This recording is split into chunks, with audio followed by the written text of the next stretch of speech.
여러분 세계에서 가장 긴 이름을 가진 사람이 혹시 누군지 아시나요? 예. 독일에서 태어나서 미국으로 이민을 가서 살다가 미국에서 생을 마친 허버트 블레인 볼페 슐레겐 슈타인 하우젠베르거 노르프 시니어. 예. 간단하게 줄인 거예요. 여기에서도 뒤에 이름이 얼마나 더 붙어 있는지 모릅니다. 로마자로 746자나 된다고 합니다. 그래서 제가 그 이름을 보니까 하여간 뭐 독일에 있는 사람들의 그 이름, 우리가 흔히 들어본 이름들은 거기 다 갖다 붙여놓은 것 같아요. 예. 근데 성만 해도 그 사람이 뭐 엄청나게 이렇게 많은 성을 가지고 있다고 합니다. 우리나라에도 그에 못지않은 이름 긴 그 이름이 있습니다. 김, 수한무, 거북이와 두루미, 삼천갑자, 동방삭. 예. 이건 예전에 뭐 개그맨들이 아마 재밌게 이렇게 이름을 붙였는데 그래도 그냥 재미로만 붙인 게 아니랍니다. 그 당시에 장수하는 뭐 동물들, 거북이 같은 거, 장수하는 건 사람들 이름을 막 전 세계에서 장수했던 사람들 이름을 다 갖다 붙여서 이제 개그로 만들었다. 그렇게 얘기를 합니다. 근데 실제로 우리나라 주민등록상에 호적에 그 올라가 있는 이름 가운데서 우리나라에서 가장 긴 이름을 가지고 있는 사람은 17자를 가지고 있다고 합니다. 그 아가씨인데요. 지금은 뭐 아가씨가 아니겠죠. 예전에. 이름이 박하늘별님 구름해님 보다 사랑스러우리. 17자. 실제 이름이에요. 주민등록증, 그 아가씨 주민등록증은 그렇게 되어 있습니다. 17자. 근데 이제 그 이후에 1993년도에 우리나라에서 법이 개정이 되어서 성을 제외하고 이름이 5글자 이상을 넘기면 안 된다. 이게 법으로 정해져 있답니다. 그래서 그 이후로는 이제 이렇게 긴 이름을 우리가 사용할 수 없죠. 이름은 단지 누군가를 부르는 호칭의 그런 의미만 있지 않습니다. 이름 석자, 우리나라는 주로 이제 세자의 이름이 많은데 이름 석자에 그 사람의 모든 것이 담겨 있다. 그렇게 생각해도 과언이 아닙니다. 제 이름은 하현복이죠. 근데 하현복 하면 일단은 하늘소망교회 목사라고 하는 것도 그 이름 속에 들어가 있고 또 박현숙의 아내, 박현숙의 남편, 박현숙의 남편이고 여기 있는 하유리의 아빠이기도 하고 그렇죠. 그 저는 강원도 고향에 지금 내려가면 아직까지도 고향에 이제 어르신들이 계시는데 그 어르신들의 입장에서는 하연복하면 저기 건너 마을에 저기 하씨 아저씨네 막내 아들 아직까지도 이제 그렇게 인식이 되고 또 고향 마을에서 친구들 사이에서는 누구누구의 친구 뭐 이제 그렇게 기억이 될 겁니다. 근데 이 이름에는 신분뿐만 아니라 그 사람의 성격이라든지 그 사람의 됨됨이라든지 이런 것도 다 들어 있습니다. 우리가 누군가 이름을 딱 떠올리면 그 사람은 그 사람 깍쟁이, 그 사람은 아주 사람이 거만해. 그렇죠? 이름을 떠올릴 때 우리가 어떤 사람을 다 생각을 한다라고 하는 거예요. 여러분에게 있어서 하연복 목사는 어떤 사람인지 모르겠습니다. 나름대로 생각에 맡기고 제가 왜 이름에 대한 이야기를 아침에 이렇게 장황하게 이야기를 하냐면 오늘 우리가 함께 나누는 이 말씀이 하나님의 이름에 관한 것이기 때문에 그렇습니다. 하나님이 미디안 광야에서 양을 치고 있던 모세에게 나타나셔서 뜬금없이 애굽으로 돌아가라 이렇게 이야기를 합니다. 애굽에 돌아가서 바로왕 앞에 가서 이스라엘 백성들을 내보내라 이렇게 이야기를 하라고 하나님이 말씀을 하셨어요. 그리고 이스라엘 백성들에게는 가서 하나님이 너희를 애굽에서 인도하기 위해서 나를 너희에게 보냈다. 가서 이렇게 이야기하라고 모세에게 하나님이 말씀을 하십니다. 근데 여러분 모세가 하나님으로부터 이 이야기를 들었을 때 모세가 얼마나 황당했을지를 우리는 상상해 볼 수가 있습니다. 왜 그런가 하면 우리가 아는 것처럼 모세는 애굽의 왕궁에서 자랐습니다. 바로의 그 공주의 보살핌 속에서 왕궁에서 어린 시절부터 왕궁에서 자랐지요. 그리고 좋은 대접과 좋은 교육을 받으면서 왕궁에서 왕자처럼 그렇게 자랐습니다. 하지만 모세의 이 몸속에는 어떤 피가 흘러요? 히브리 민족의 피가 흐르는 것입니다. 이스라엘 민족의 피가 흐르는 거예요. 그래서 이제는 성인이 된 어느 날 왕궁 밖을 나가서 자신의 동족이 살고 있는 이스라엘 민족이 살고 있는 그 마을을 방문하게 됩니다. 그런데 때마침 또 그 마을에 갔는데 그곳에서 애굽 사람이 이 히브리 민족 한 어떤 사람을 학대하는 것을 보게 됩니다. 그러니까 자기 동족이 거기서 학대당하는 모습을 모세가 보게 되는 거예요. 그러니까 속에서 이게 확 끌어올랐어요. 그래서 그걸 참지 못해가지고 애굽 사람을 가서 쳐서 죽입니다. 그래서 사람을 쳐 죽여가지고 아무도 보지 않게 모래에다가 그 애굽 사람을 그만 파묻어서 감춰두게 됩니다. 모세의 일생에서도 그런 일들이 있었어요. 사람은 실수도 하기도 하고 또 이런 안 좋은 일을 하기도 하고 그러는데 모세도 삶 속에 이런 안 좋은 일도 있었다는 것입니다. 그리고 나서 모세가 바로 그 다음날 사건 현장에 가게 됩니다. 우리가 이제 사회에서 어떤 살인 사건이나 이런 사건이 일어나면 범인은 항상 그 현장에 다시 가게 되어 있죠. 그래서 모세도 그 다음날 바로 또 그곳을 가게 돼요. 그런데 그날은 가서 보니까 히브리 사람들이 자기들끼리 다투고 자기네들끼리 싸우고 있는 거예요. 근데 이 히브리 민족은 지금 남의 나라의 밑에서 종살이를 하고 있잖아요. 그러니까 서로 얼마나 서글프게 힘들게 이렇게 사는 거예요. 근데 그러면 서로 위해주고 감싸주고 자기네들끼리 좀 이렇게 보듬어주고 그래야 되는데 자기네들끼리 티격태격 싸우면서 막 그렇게 싸우고 있는 거예요. 모세가 그걸 보면서 또 그냥 참지 못하고 그냥 넘어갑니다. 이런 거 보면 모세의 성격을 우리가 좀 알 수 있어요. 그렇죠? 이런 거 보면 모세는 아주 의협심이 강하고 또 좀 불같은 그런 성격을 가지고 있는 그런 사람이 아닌가 이런 생각이 듭니다. 그래서 모세가 아니 너희들끼리 잘 위해주고 살아도 시원치 않은데 왜 너희들끼리 이렇게 싸우고 있느냐라고 해가지고 그 싸움에 간섭을 해요. 그랬더니 그 사람들이 뭐라고 얘기합니까? 누가 너를 우리의 재판관으로 삼았느냐? 네가 애굽 사람을 죽인 것처럼 우리도 죽이려고 하느냐?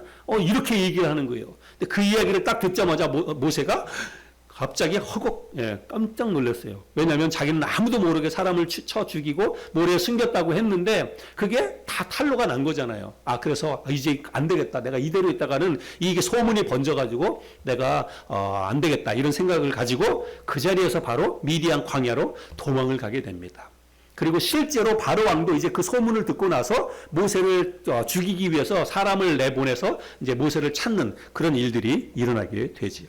그래서 결국은 모세는 이런 신변의 위험 때문에 미디안 광야로 도망을 가서 지내게 됩니다. 근데 미디안 광야로 가서 그가 누구를 만나냐면 미디안의 제사장이었던 르우엘이라고 하는 사람을 만나게 되고 그래서 그 사람의 어떤 도움을 받아서 그 사람의 집에서 기거하면서 그 사람의 양떼를 치는 목동이 되게 됩니다. 그리고 이 르우엘이 또 자기의 딸을 모세의 아내로 주어서 그곳에서 아내를 맞이해서 이제 가정을 이루게 되고 그리고 그 아들을 낳아서 게르솜이라고 하는 아들을 낳아서 그곳에서 이제 터를 잡고 살게 되었습니다. 미디안 광야에서.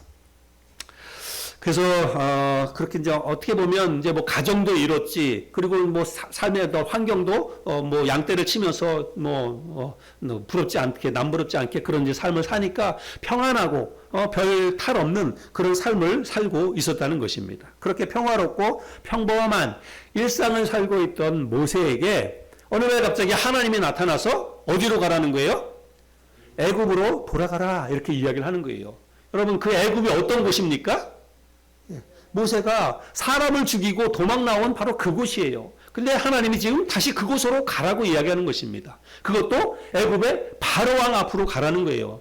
여러분 이거는 진짜 죽음으로 내몰리는 그런 상황이 아닐 수가 없습니다. 물론 그때 그 왕 바로 모세가 사람을 죽이고 나왔을 때 그 바로 왕은 아닙니다. 왕은 이미 바뀌었어요. 그 왕은 죽고. 그러나 그럼에도 불구하고 모세는 애굽 땅으로 사실은 돌아가는 것은 신변에 굉장히 위험을 느끼는 그런 일이 아닐 수가 없습니다. 그리고 이스라엘 백성들에게도 모세는 그렇게 탐탁지 않은 아마 그런 인물이었을 것이라고 생각이 됩니다. 자신은 이스라엘 백성들은 노예로 그 땅에서 힘들게 하루하루를 그렇게 버티면서 힘들게 살아가고 있는데 같은 동족이지만 모세는 왕궁에서 대접받으면서 왕자처럼 그렇게 살고 있었으니까 이스라엘 백성들의 입장에서는 모세가 그렇게 탐탁지 않았을 것이라고 생각이 됩니다. 그리고 또 가뜩이나 모세는 지금 살인자의 그런 신분이잖아요. 그러니까 이스라엘 백성들 앞에 가가지고 하나님이 나를 너희에게 보냈다 이렇게 이야기한들 이스라엘 백성들이 그걸 어떻게 좋게 잘 받아들일 수가 있겠습니까? 그러니까 지금은 어떤 뭐 상황적으로나 상식적으로는 모세가 애굽으로 갈 수 없는 그런 상황이죠. 아무리 하나님이 말씀하셨다 하더라도 내가 알겠습니다. 순종하겠습니다. 이렇게 이야기하고 애굽으로 선뜻 발걸음을 옮기기에는 그건 뭐 정말 대단히 힘든 일이 아닐 수가 없습니다. 그래서 모세가 하나님에게 이렇게 대답을 하지요. 하나님, 내가 누구이기에 내가 나를 그 애굽으로 보냅니까?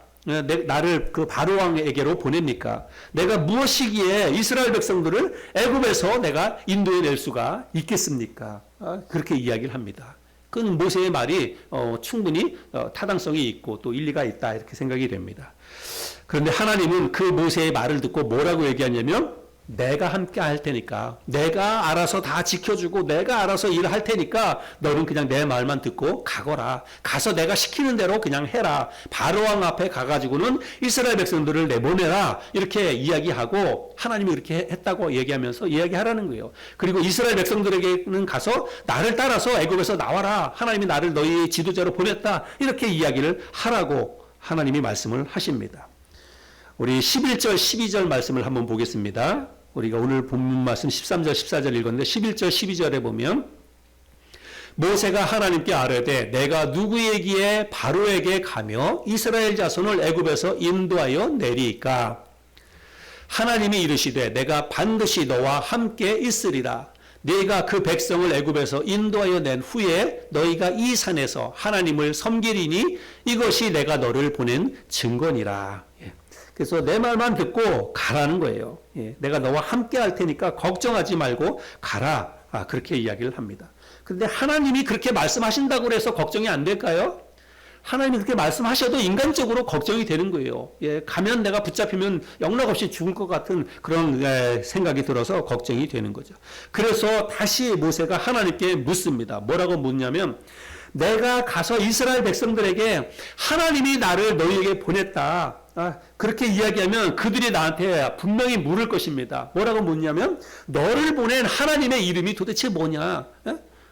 하나님이 너를 보냈다고 그러는데 하나님이 너를 보낸 증거가 뭐냐? 이제 그거를 물어보는 거예요. 그렇게 해서 너를 보낸 하나님의 이름이 뭐냐라고 물을 텐데 그러면 하나님 내가 뭐라고 대답해야 됩니까? 나를 보낸 하나님이 누구라고 내가 이야기해야 됩니까? 그래야 그들이 내 말을 믿겠습니까? 이제 그런 이야기를 하는 거예요. 그때 하나님이 하신 말씀이 바로 오늘 우리가 읽었던 본문 말씀입니다. 출애굽기 3장 13절 14절인데요. 우리 같이 저와 함께 한번 소리를 맞춰서 읽어볼까요? 같이 읽겠습니다. 시작. 모세가 하나님께 아뢰되 내가 이스라엘 자손에게 가서 이르기를 너희의 조상의 하나님이 나를 너희에게 보내셨다 하면 그들이 내게 묻기를 그의 이름이 무엇이냐 하리니 내가 무엇이라고 그들에게 말하리이까? 하나님이 모세에게 이르시되 나는 스스로 있는 자이니라. 또 이르시되 너는 이스라엘 자손에게 이같이 이르기를 스스로 있는 자가 나를 너희에게 보내셨다 하라. 하나님은 하나님의 이름을 묻는 모세에게 뭐라고 얘기했냐면 가서 나는 스스로 있는 자이니라. 하나님이 그렇게 말씀하셨다. 스스로 있는 자가 나를 너희에게 보내셨다. 이렇게 이야기하라고 하나님이 말씀을 하십니다. 여러분, 하나님의 이 말씀을 통해서 우리는 하나님이 어떤 분이신지를 우리는 명확하게 깨달을 수가 있습니다. 하나님은 스스로 있는 자입니다.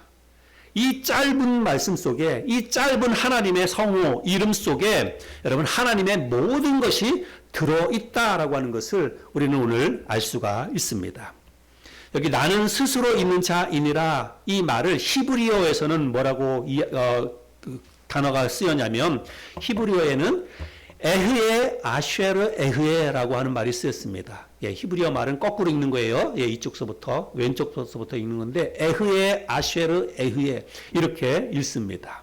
이게 바로 하나님이 나는 스스로 있는 자이니라 라고 하는 바로 그 말이에요. 이 말은 나는 바로 나다 이런 뜻입니다. 그래서 영어 성경에서는 이 말을 어떻게 번역하고 있냐면 I am that I am 혹은 또 다른 번역 성경에서는 I am who I am 이렇게 되어 있습니다. 그냥 이 단어는 그냥 번역하면 그대로 나는 그냥 나다. 나는 곧 나다 이런 뜻입니다. 영어를 그냥 번역하면. 그래서 이스라엘 백성들에게 가서 나는 곧 나다라고 하나님이 그렇게 말씀하셨다는 것을 이야기하라는 거예요. 하나님의 이름이 뭐냐라고 물으면 나는 곧 나다 이렇게 이야기를 하라는 것입니다. 그런데 모세는 하나님의 말씀 이대로 그대로 가서 전달할 수가 없어요. 왜냐하면 나는 곧 나다 이거는 지금 하나님이 당신을 가르쳐서 하신 말씀이에요. 1인칭으로.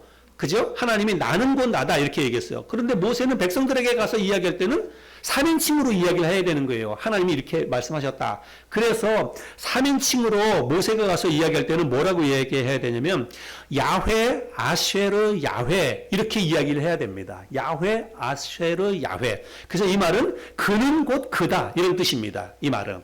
그래서 그는 곧 그다. 그래서 여기서 야훼, 아쉐르, 야훼라고 하는 말이 나왔는데 그래서 오늘날 우리가 하나님을 야훼라고 이렇게 얘기하는데 여기에서 이제 야훼라고 하는 그런 단어가 나왔다고 하는 것입니다. 그런데 사실은 야훼라고 하는 게 정확한 하나님의 이름은 아닙니다. 사실은 하나님이 말씀하신 그대로 이야기를 하자면 에흐에 아쉐르 에흐에라고 이야기하는 게 사실은 맞는 거지요. 그런데 사실 그거를 떠나서 유대인들은 절대로 하나님의 이름을 부르지 않습니다. 그리고 또 사실은 어떤 게 정확하게 하나님의 이름인지도 사실은 정확히 알 수도 없습니다. 이스라엘 백성들이 하나님의 이름을 함부로 부르지 않는 것은 하나님의 이름을 망령되게 일컫지 말라고 하는 그 신명기 말씀 때문에이기도 하지만 거룩하신 하나님의 이름을 우리가 함부로 부를 수가 없잖아요. 그래서 야훼라든지 혹은 아쉐르라든지 이런 그 이름을 유대인들은 절대로 부르지 않습니다. 성경을 기록할 때도 그랬고, 그리고 성경을 만약에 필사해가지고 쓸 때도 그랬고, 그리고 성경을 읽을 때도 그랬고, 하나님이라고 하는 이런 단어가 나오면 유대인들은 그 단어를 발음을 하지 않아요. 발음을 하지 않고 대신 헬라어 말로 바꿔서 뭐라고 부르냐면 아도나이라고 하는 이름을 부릅니다. 아도나이. 아도나이라고 하는 것은 로드, 우리가 영어 성경에서 the Lord 하는 것처럼 주님 이런 뜻입니다. 주님. 그래서 하나님을 하나님으로 부르지 않고 그들은 주님, 아도나이 이렇게 부른다라고 하는 것을 우리들은 기억했으면 좋겠습니다. 아무튼 나는 곧 나다. 여러분 이 말은 굉장히 여러분 이 말은 깊이가 있는 말이기도 하고 우리가 반드시 하나님에 관해서 알아야 되는 그런 호칭이라고 하는 것을 여러분 기억해야 됩니다. 나는 곧 나다라고 하는 것은 나는 다른 어떤 존재로부터도 규정되지 않는 나 스스로 존재하는 자이다 이런 뜻입니다. 그 당시에 오늘날도 마찬가지지만 어떤 나라든지 어떤 민족이든지 다 각기 자기 나름대로의 신들이 있습니다. 우리나라에도 여러 신들이 있고 그 당시에도 이스라엘 나라뿐만 아니라 주변에 있는 모든 나라, 모든 민족이 다 신들이 있었어요. 그들이 애굽을 떠나왔는데 애굽은 우리가 아는 것처럼 다신교 국가입니다.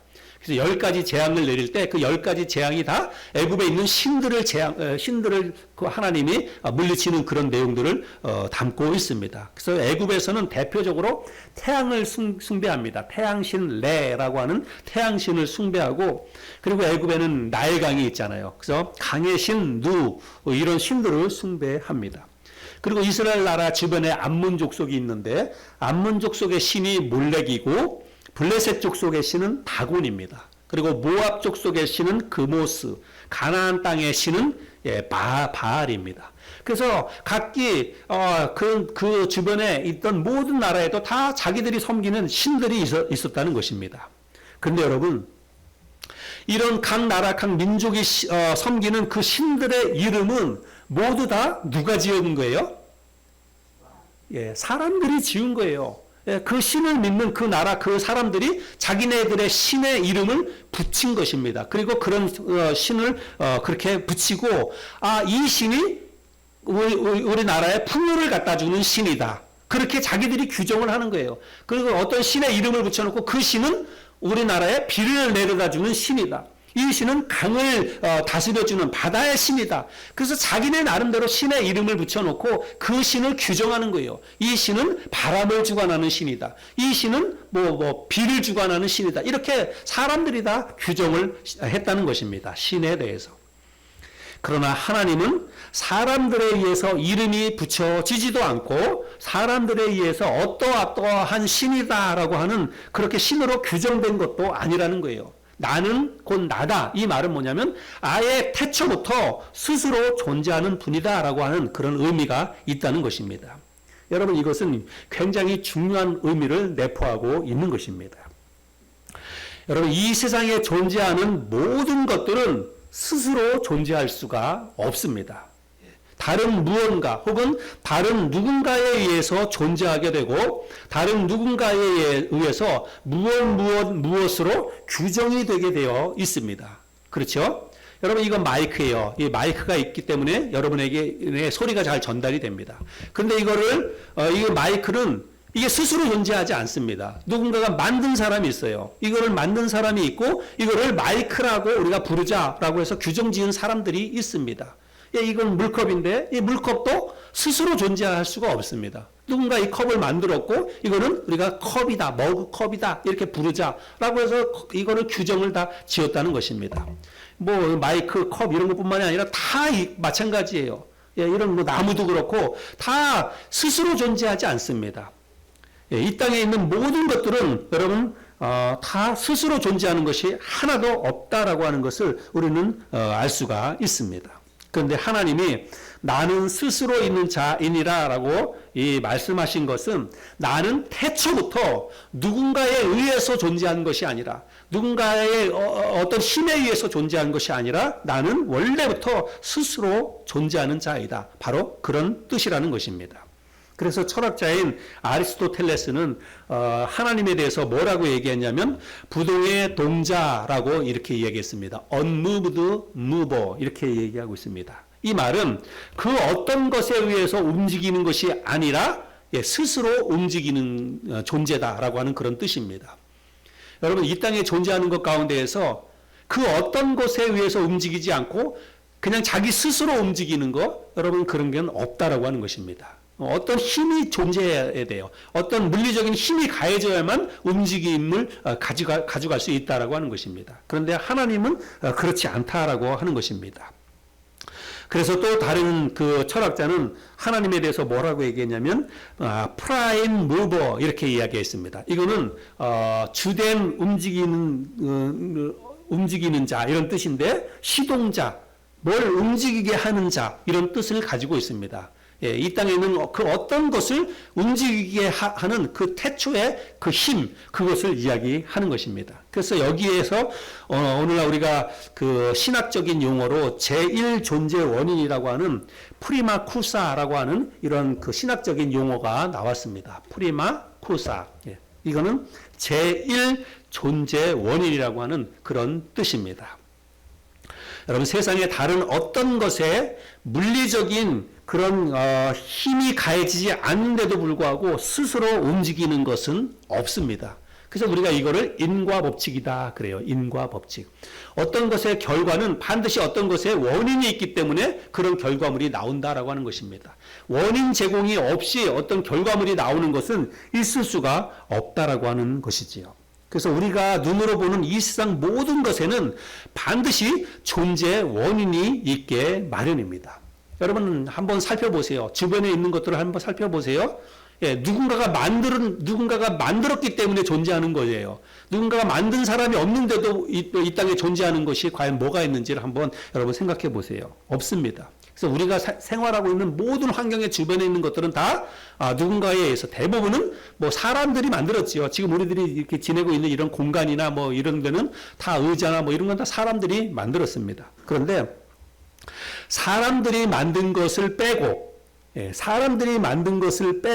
나머지 것들, 자연적으로 존재하는 것들을 한번 생각해 보시면 우리가 그거를 그냥 우연히 생겨났다. 사람들이 우연히 생겨났다라고 한다든지 뭐 어떤 진화의 산물이다 그렇게 생각을 하는데 우리가 이거를 좀 곰곰이 생각을 해봐야 됩니다. 지금 여기 우리 생화가 나무가 하나 있어요. 나무.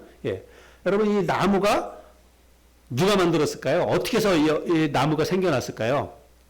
그냥 뭐 이렇게 화분에다가 만들어가지고 이걸 누가 뭐 가지치기 해서 만든 거 이런 거 말고, 그런 단순한 거 말고 처음부터 이 나무가 어떻게 해서 이 나무가 존재하게 되었을까? 그거를 제가 묻는 거예요. 여러분 이게 이 나무가 살아있는 나무를 여러분 사람이 만드는 건가요? 사람은 살아있는 이런 나무를 만들지 못합니다. 그러면 사람이 안 만들었다면 어디에서 어떻게 생겨났는지를 생각해야 돼요. 이게 왜 존재하게 되었는지 그 존재를 우리가 좀 생각을 해야 된다는 것입니다. 이 나무도 그렇고 밖에 나가면 새들도 있을 텐데 짹짹거리는 새들이 있을 텐데 까마귀가 됐든지 참새가 됐든지 까마귀 참새를 사람이 만듭니까? 까마귀나 참새를 사람이 못 만들어요. 예. 그와 비슷한 뭐 인조로 된 거는 만들 수 있을지 모르지만 날아다니는 새는 사람이 절대로 못 만듭니다. 그러면 사람이 안 만들었다면 그게 어디서부터 왔는지 누가 만들었는지 어떻게 생겨났는지를 생각을 해야 된다는 것입니다. 예, 그게 어디에서부터 저런 참새가 생겨났을까? 저런 나비가 생겨났을까? 저런 꽃이 생겨났을까? 이거를 생각을 해봐야 한다는 것입니다. 여러분 제1 존재 원인인 하나님에 의해서 만들어지지 않았다. 사람들이 그렇게 생각을 한다면 그러면 그게 어디에서부터 생겨났는지를 밝혀내야 돼요. 과학자가 밝혀내든지 어떤 뭐 생물학자가 밝혀내든지 그거를 밝혀내야 됩니다. 그거를 밝혀내지 않으면 그냥 우연히 생겨났다. 여러분 세상에 우연히 존재하는 것은 없어요. 어떤 것이든지 뭔가 원인이 있기 때문에 존재하는 거지 그냥 자기네들끼리 알아서 우연히 생겨났다. 여러분 그것처럼 비논리적이고 미신적인 그런 믿음이 어디 있습니까? 그렇죠? 그냥 우연히 생겨났다? 여러분 그걸 믿는 것보다는 성경을 믿는 게 훨씬 더 논리적이고 합리적이다. 그렇게 생각을 할 수가 있습니다. 제가 예전에도 언젠가 한번 보여드린 것 같은데 여러분 천상의 새라고 하는 거 아시죠? 극락조. 예, 제가 잠깐 영상을 한번 보여드려 볼 텐데요. 이런 걸 보면서 여러분 이게 얼마나 신기한지 그리고 이게 어떻게 해서 이런 새들이 만들어졌을지, 어떻게 이런 새들이 존재하게 됐을지를 여러분 한번 좀 생각을 좀 해보시길 바랍니다.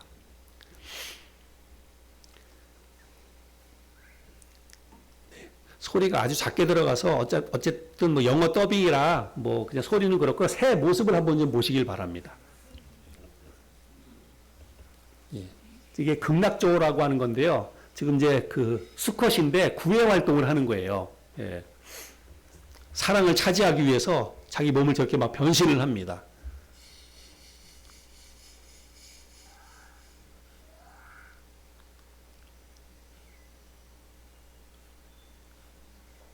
예, 소리를 한번 조금만 더 키워볼까요? 하워링 안 생기면. 예, 이건 또 다른 새고.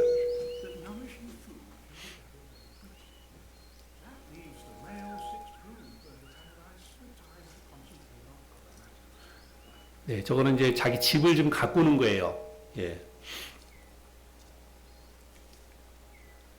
구애 활동하려고 예, 집을 가꾸는 그런 모습입니다.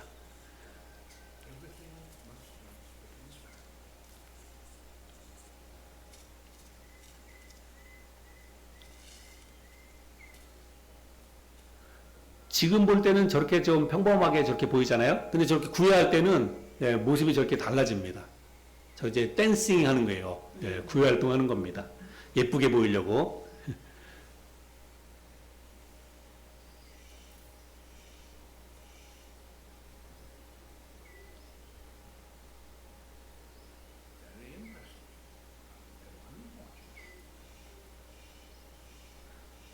네, 저렇게 이제 자기 집터들 예쁘게 꾸며놓고 이제 부르는 겁니다. 암컷을.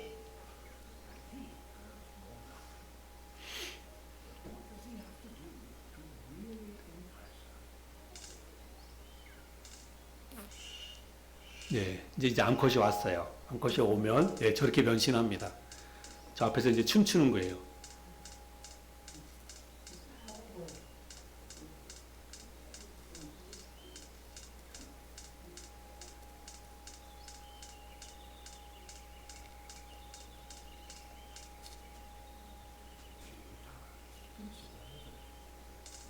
네, 너무 신기하죠. 어떻게 저 사람 눈이 있는 것 같고, 예.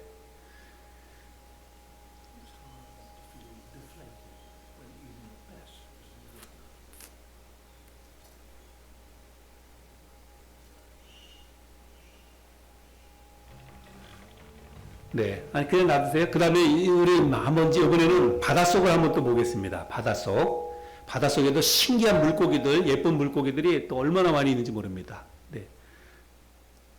네, 그 다음 것도 보여주세요. 네.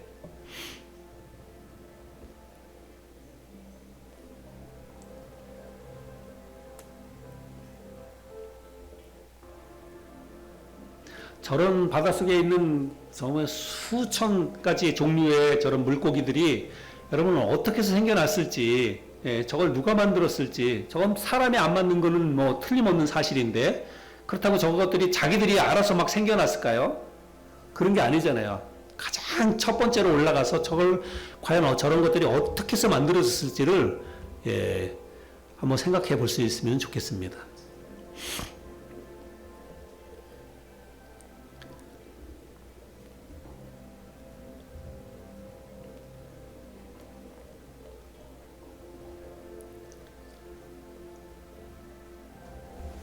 네, 여기 화면은 뭐 그렇게 풀 HD가 아니라서 좀 그렇지만 우리 집에 있는 뭐 좋은 텔레비전으로 여러분 이런 거 보면 정말 너무너무 아주 황홀하죠.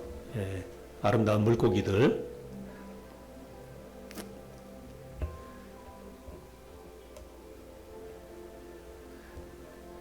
네, 이런 아름다운 물고기들이고, 자, 그 다음에 우리 꽃 그림 몇 개만 보여주겠습니다. 이제 소리를 조금 낮춰주세요. 예, 여러분 이거 꽃 한번 좀 자세히 한번 보세요. 이거를 사람들이 이렇게 사람에게 이런 거를 만들어 보라고 그러면 여러분 사람들이 이렇게 만들 수가 있나요? 예, 이렇게 아름다운 꽃을 생활을, 예, 또 그 다음, 네. 꽃들이 정말 너무너무 아름다운 꽃들이 제가 인터넷을 이렇게 막 보다 보니까 여기 이제 뭐 시간 때문에 제가 많은 것을 못했지만 꽃들이 아름다운 꽃들이, 예, 불 켜주세요. 네, 너무너무 아름다운 꽃들이, 예, 많이 있습니다. 그래서 미국의 대표적인 기독교 작가이자 목사인 맥스 루케이도라고 하는 분이 이런 말을 했습니다. 하나님이 어디 계시냐 사람들이 묻지만 하나님이 어디 계시냐라고 묻는 것은 마치 물고기에게 물이 어디 있느냐라고 묻는 것과 같고 새에게 공기가 어디 있느냐라고 묻는 것과 같다. 이런 이야기를 했습니다. 여러분 이 땅에 지금도 우리가 살고 있는 주변에서도 사람들이 하나님이 어디 있냐? 하나님 계신 거 나한테 보여줘 봐라. 그럼 내가 믿을게. 그렇게 이야기를 많이 하지요. 여러분 물고기가 물속에 살지만 그게 물고기가 물속에서 그 좋은 환경 속에 살면서도 물이 어디 있느냐라고 묻는 것과 마찬가지라는 거예요. 여러분 우리가 살아가고 있는 이 삶의 환경은요 하나님의 존재하심을 증명할 수 있는 것들로 가득 차 있습니다. 우리가 생각을 안 해서 그래요. 생각을 좀 해보셔야 됩니다. 꽃 한 송이를 보고 꽃이 너무 예쁘네, 꽃이 너무 아름답네. 여러분 그게 아니라 이 아름다운 꽃을 누가 만들었을까? 이 아름다운 꽃이 어떻게 이렇게 이 땅에 존재하게 되었을까를 깊이 생각하고 이렇게 땅바닥에 기어다니는 뭐 그 개미 한 마리를 보고도요 가만히 생각을 해보세요. 이 개미가 과연 어떻게 존재하게 되었을까? 예? 우리가 큰 동물원이나 요즘은 동물원보다는 이 야생 세계에서도 그 야생에 있는 기린이나 코끼리나 그 거대한 동물들이 과연 어떻게 존재했을까? 그게 그냥 자기네들끼리 막 나중에는 암수가 그렇게 암수가 사랑을 해서 새끼도 낳고 그런 거지만 여러분 그런 존재 말고 거슬러 올라가서 그 기린, 가장 첫 번째 기린이 과연 어디에서 나왔는가? 그걸 과연 누가 만들었는가? 우리가 이런 걸 생각을 해봐야 된다는 것입니다. 동물도 그렇고 식물도 그렇고 가장 첫 번째 있었던 우리 사람의 존재도 가장 첫 번째 그 사람이 과연 어디서부터 사람이 생겨났을까? 우리 이렇게 오묘한 신기롭고 오묘한 이 사람이라고 하는 이 존재가 과연 어떻게 해서 이 땅에 생겨나게 됐을까를 생각을 해봐야 돼요.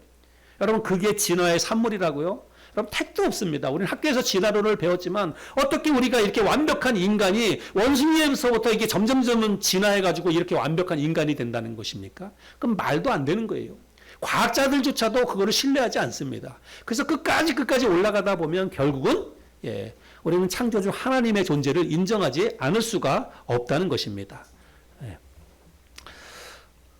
그래서 성 어거스틴은 하나님이 어떤 분인지를 아는 것은 매우 어렵지만 무엇이 하나님이 아닌지를 아는 것은 대단히 쉽다. 이런 철학적인 이야기를 했습니다. 우리가 하나님을 깊이 있게 알아가는 것은 어려워요. 하나님 말씀을 보고 또 하나님 말씀을 보는 것만으로도 우리가 어떻게 하나님을 다 이해할 수 있습니까? 그래서 하나님의 존재를 알아가는 것은 굉장히 힘들고 평생 우리가 해야 될 일입니다. 그러나 하나님이 없다, 하나님이 아닌 것을 그렇게 증명하는 것은요, 여러분 이건 대단히 쉽다는 것입니다. 우리가 이 세상에 있는 그런 우주 만물을 생각해 보면서 여러분 그 존재를 생각해 보면 밤하늘에 떠 있는 그 수많은 별들, 예, 그 뜨겁게 장렬하는 태양, 여러분 그거 사람이 만든 게 아니잖아요. 예, 사람이 만들지 않았으면 그게 우연히 그 태양이 존재하고 그리고 태양을 중심으로 해서 수많은 행성들이 지금도 한치의 오차도 없이 그렇게 계속해서 태양 중심을 돌아가지고 1년 365일이 생겨나고 때에 따라서 비와 눈과 비가 내리고 여러분 이와 같은 모든 우주의 질서가 그냥 자기네들끼리 알아서 그렇게 움직이는 겁니까? 여러분 그거를 믿는 것은 정말 엄청난 믿음이에요. 그것을 믿는 것 자체가 엄청난 믿음이라고 할 수가 있습니다. 하나님은 이 땅에 하나님을 알만한 것들로 이 땅을 가득 채워놨습니다. 그래서 우리는 하나님이 계신 걸 보여줘봐. 그럼 내가 믿을게. 여러분 하나님이 계시는 것을 보여주는 것은 너무나 쉽습니다. 도처에 많이 있으니까 증거들이. 반대로 하나님이 안 계신 것을 증거를 대보라 그러면 여러분 그 증거되는 게 훨씬 더 어렵다는 것을 우리는 이해해야 됩니다. 뭐 세상에 일어나는 불합리한 일들 그리고 어떤 큰 천재 재앙 왜 그런 재앙이 일어났냐? 하나님이 계시면 그런 재앙을 막아주셔야지. 여러분 그거는 정말 상식적이지 않은 그런 질문이고 이야기입니다. 다 인간의 실수와 인간의 범죄와 이런 것들로 일어나는 그런 일들이라고 우리는 이해할 수 있습니다. 로마서 1장 18절부터 20절까지 보면 이런 말씀이 있습니다. 하나님의 진노가 불의로 진리를 막는 사람들의 모든 경건하지 않음과 불의에 대하여 하늘로부터 나타나나니 이는 하나님을 알만한 것이 그들 속에 보임이라. 하나님께서 이를 그들에게 보이셨느니라. 창세로부터 그의 보이지 아니하는 것들 곧 그의 영원하신 능력과 신성이 그가 만드신 만물에 분명히 보여 알려졌나니 그러므로 그들이 핑계하지 못할지니라. 여러분 이 땅이 창조된 그때부터 창세로부터 지금까지 하나님을 알만한 모든 것들이 그의 만드신 모든 만물에 보여졌다, 알려졌다. 그래서 사람들이 하나님이 없다고 핑계하지 못한다. 하나님이 딱 못을 박아놨어요. 나중에 하나님의 심판을 받아가지고 하나님이 계셨으면 계신 걸 가르쳐 줬어야지, 보여줬어야지. 내가 여기 있으니까 날 보고 믿어라 이렇게 얘기했어야지. 가르쳐 주지도 않고 보여주지도 않고 나를 왜 지옥에 보냅니까? 하나님 이거는 불공평합니다. 이렇게 핑계하지 못한다. 하나님이 말씀하고 있습니다. 하나님은 우리처럼 육체를 가지고 있는 분이 아니기 때문에 이렇게 모습을 보여달라 그러면 보여줄 수 없어요. 하나님은 우리처럼 이렇게 모습을 가지고 있는 분이 아니라 하나님은 영이시기 때문에 하나님의 존재를 보여달라 그러면 하나님의 존재를 보여줄 수는 없습니다. 그러나 하나님이 만드신 이 세상에 있는 모든 하나님이 만드신 하나님의 작품들을 통해서 하나님의 존재를 하나님이 가르쳐 주셨기 때문에 누구든지 나중에 하나님이 없다 이렇게 핑계하지 못한다는 것입니다. 여러분 우리는 하늘에 떠가는 구름 한 조각을 보고도 하나님을 볼 수 있습니다. 공중을 날아다니는 그 작은 새 한 마리를 보고도 우리는 하나님이 살아계시는구나 이것을 느낄 수가 있습니다. 어떤 주일학교 고학년 아이가 매일같이 매 그 주일날 아침마다 그 교회를 가는 거예요. 가방을 메고 교회를 가는데 슈퍼마켓 아저씨가 그 맨날 아침마다 아이에게 인사하는 거예요. 그 주일학교 그 학생이 슈퍼마켓 아저씨에게 아저씨 하나님 믿어야 천국 가요? 이렇게 이야기를 했답니다. 그때 슈퍼마켓 아저씨가 껄껄껄 웃으면서 야 이놈아 하나님이 어디 계셔? 하나님이 계신 거 나한테 보여줘봐. 그러면 나도 교회 갈게. 이렇게 얘기를 했답니다. 그래서 주일학교 아이가 눈이 번쩍 뜨여가지고 진짜 내가 하나님 계신 거 보여주면 아저씨 교회 갈 거예요? 그랬더니 그럼 이놈아 아저씨 지금 아저씨 그냥 숨 꾹 참고 한번 1분 동안 한번 계셔보세요. 그래서 숨 꾹 참고 1분 동안 계셔보세요. 그러는 거예요. 아저씨 그거 지금 이렇게 숨 쉬는데 이 공기 아저씨 그거 어디서 난 건지 아세요? 그리고 지금 이렇게 따뜻한 햇볕 내려쬐고 있는데 저 햇빛 해 저거 아저씨 누가 만든 건지 아세요? 그랬더니 야 이놈아 그걸 누가 왜 몰라? 그 조물주가 만들었지. 그 아저씨가 그렇게 얘기하는 거예요. 조물주가 만들었지. 그 조물주가 하나님이에요. 주일학교 학생이 그렇게 얘기를 했답니다. 나중에 그 아저씨가 여러분 교회 갔겠어요? 안 갔겠어요? 예, 교회 갔답니다. 예, 누군가 만들어낸 이야기인지 모르겠지만 여러분 저 태양이라든지 우리가 날마다 들이마시고 사는 이 공기라든지 여러분 이런 존재가 이건 그냥 우연히 존재했다. 그냥 원래부터 있는 거다. 여러분 원래부터 있는 게 어디 있어요? 세상에 원래부터 있는 건 없어요. 사람들이 그 생각을 할 뿐이지. 하늘에 떠 있는 매일같이 떠 있는 그 태양 원래부터 저기 있는 거예요? 아니에요. 가장 첫 번째 만드신 분이 있고 그때부터 시작해가지고 지금까지 있는 거예요. 우리가 날마다 숨쉬는 공기, 여러분 이거 공기 없으면 우리는 그냥 단지 한 3, 4분 만에 우리는 죽습니다.